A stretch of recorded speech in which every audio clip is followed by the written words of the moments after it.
ভাইয়া কিসে ভাই? আমি তো হাফিজ হইলাম।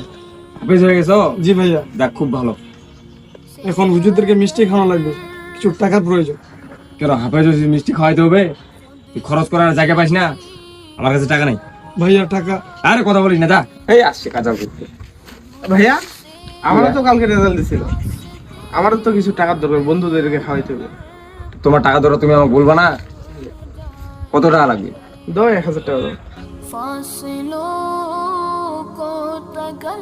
আবার এটা কি ডিস্টার্ব হয়ে রে, দেখো তো কি হয়। মনে হয় ভাইয়া নষ্ট হয়ে গেছে। বন্ধু আরে ভাই কি অবস্থা?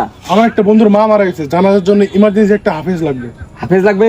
আমার ভাই তো হাফেজ রে, তুই নিয়ে যা। এ সেলিম উঠ তো। জি ভাইয়া। এই যাও তো, ওর নাকি নামাজ পড়ানো লাগবে, যাও একটু নামাজটা পড়ায় আসো। যাও তো। ভাইয়া কেন যাবো আমি? যখন জানাজা নামাজ পড়ানোর জন্য শুধু হাফেজদের প্রয়োজন হয়, আর যখন টাকা দিতে হয় তখন তো অবহেলা করো তুমি। ভাইয়া আমি যাইতে পারবো না।